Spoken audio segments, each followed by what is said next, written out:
हरिओम प्रिय दर्शकों, यदि आपकी वृश्चिक राशि या वृश्चिक लग्न है तो इस वीडियो को बहुत ध्यान से देखिएगा, समझिएगा। इस वीडियो में हम समझने वाले हैं जून के महीने में नवग्रह हमें कैसा क्या प्रभाव देंगे। ये जून का महीना कैसा रहेगा, नवग्रहों के क्या बदलाव हैं, क्या अच्छा होगा, क्या बुरा होगा, क्या उपाय करने होंगे, क्या सावधानी होंगी, सभी कुछ विस्तार से जानेंगे। प्रिय दर्शकों, सबसे पहले हम ग्रह स्थितियों को जान लेते, जिससे ये समझ पाएँ कि क्या कैसा प्रभाव हमें मिलेगा।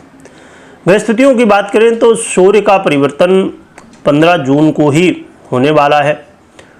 15 जून को ये मिथुन राशि में गोचर करना प्रारंभ कर देंगे, लगभग 1 महीने के लिए। चंद्रमा का परिवर्तन तो होता ही रहता है।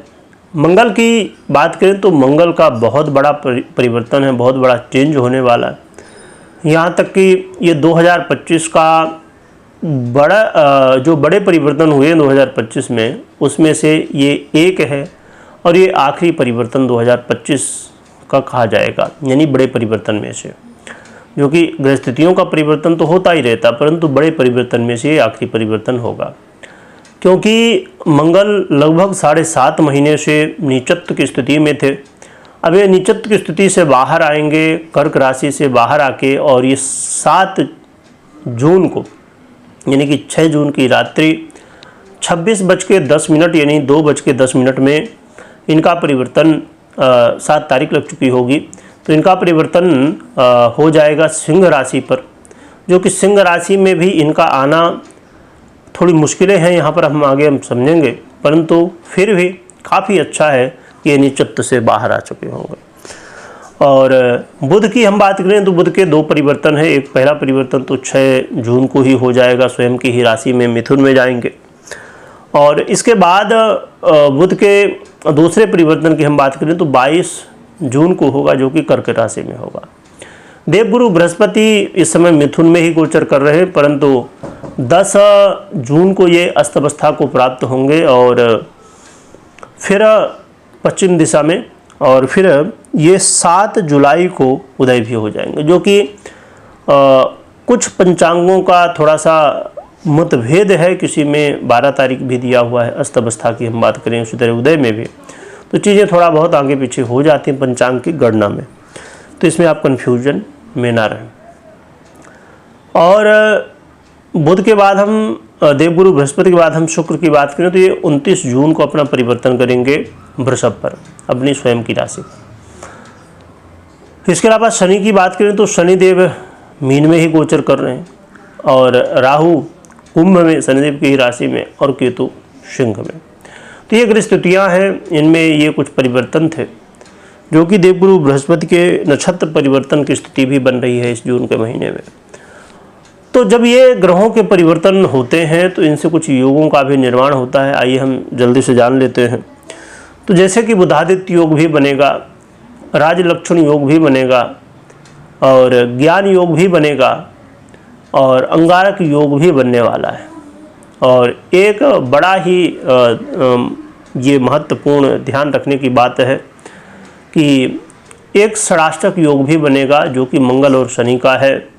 इसे बहुत विस्फोटक माना गया है, और इसके वैसे ये दुर्योग है, तो इसके मैक्सिमम ज़्यादातर देखें तो दुष्परिणाम ज़्यादा देखने को मिलते हैं। और जब शनि जैसा ग्रह मीन में हो, आखिरी राशि में हो, और मंगल जैसे ग्रह के साथ षडाष्टक में स्थितियाँ बने, तो फिर ये बहुत ही विस्फोटक स्थितियाँ बन जाती हैं, और इसका प्रभाव संपूर्ण दुनिया में देखा भी जाता है।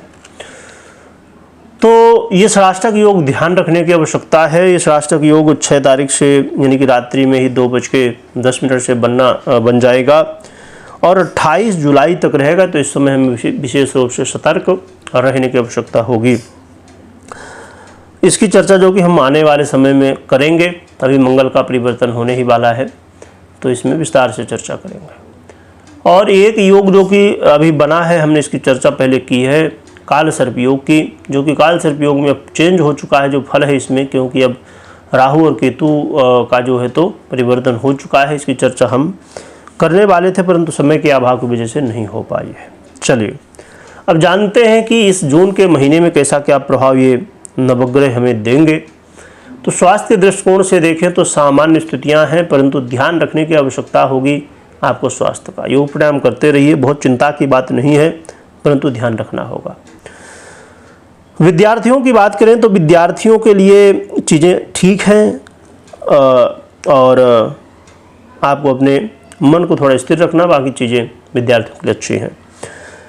लव पार्टनर के लिए मुश्किलें बढ़ने वाली हैं। लव पार्टनर के लिए ध्यान रखने की आवश्यकता होगी कि यदि आपने आरोप प्रत्यारोप किया, शंका किया, क्रोध किया, तो समस्याएं क्रिएट होंगी, और ऐसी स्थिति में कई बार व्यक्ति अलगाव तक चला जाता है। तो इसलिए अलगाव यानी कि ब्रेकअप की स्थिति तक पहुंच जाता है। तो इसलिए आपको बहुत ध्यान रखना है अपने लव लाइफ का। दाम्पत्य जीवन की हम बात करें तो दाम्पत्य जीवन की स्थितियाँ ठीक हैं। दाम्पत्य जीवन में बहुत ज़्यादा कोई चिंता की बात नहीं रहने वाली। व्यापारियों के लिए भी अच्छी चीज़ें हैं, और व्यापार में जो कि बड़े रूप से चीज़ें भले ना दिखें बदलाव की, परंतु सूक्ष्मता के साथ जब देखेंगे तो बदलाव होंगे, और ये बदलाव आगे आने वाले समय में लाभ आपको दे सकते हैं। इसके बाद जो करियर में हैं, जॉब करते हैं, प्रोफेशन में हैं, तो जॉब में थोड़ा सा आपको ज़रूर ध्यान रखना है, और सबसे बड़ी बात ये होगी कि आपको फोकस अपने काम में रखना है। आपके सहकर्मी जो आपके साथ काम करते हैं, या आपके बॉस या अन्य लोग क्या अच्छा सोच रहे हैं आपके प्रति, क्या राजनीति कर रहे हैं, उसमें आपको पढ़ने की आवश्यकता नहीं है। आपको अपने काम में फोकस रखना होगा, क्योंकि कई बार आपके साथ राजनीति हो सकती है, कई बार आपके साथ चीज़ें थोड़ी ऊपर नीचे हो सकती हैं, क्रोध की स्थितियाँ बन सकती हैं, वाद विवाद भी हो सकते हैं। तो इनसे थोड़ा सा ध्यान रखना है, और धैर्य के साथ, क्योंकि काम तो काम ही है, उससे ही सब कुछ हो रहा है आपका, तो उसमें यदि आप पूरा फोकस रखेंगे तो आपके लिए अच्छा रहेगा।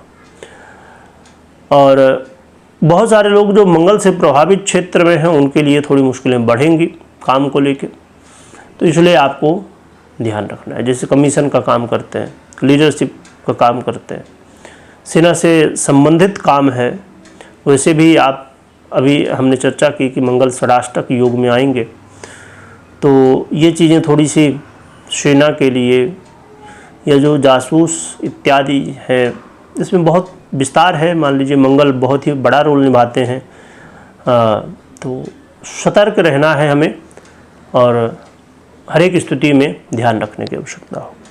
तो ये कुछ प्रभाव हमें मिलने वाले इस महीने में।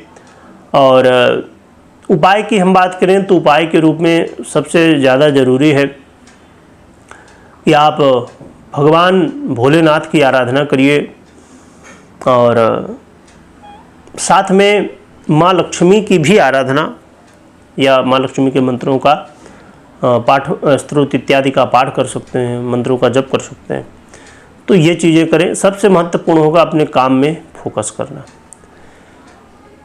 और यहाँ पर एक चीज़ और भी ध्यान रखिएगा कि यदि आप कोई बड़े पद में हैं, आपके हाथ के नीचे लोग काम करते हैं, उनके साथ कुछ गलत नहीं होना चाहिए। उनके साथ ऐसा नहीं कि आपका पावर ज़्यादा है तो आप उन्हें किसी तरह नुकसान पहुँचाए, बल्कि उनकी हेल्प करें, ये आपके लिए अच्छा रहेगा। तो इन चीज़ों का ध्यान रखिए। बाकी उपाय अपने कुंडली के अनुसार करें। और हमेशा मैं कहा करता हूँ कि कभी भी कोई भी निर्णय लेना है तो सबसे पहले पर्सनल कुंडली का विश्लेषण करें, या तो करवाएं, इसके बाद ही निर्णय लें, तो ये आपके लिए अच्छा रहेगा। वीडियो देखने के लिए बहुत बहुत धन्यवाद।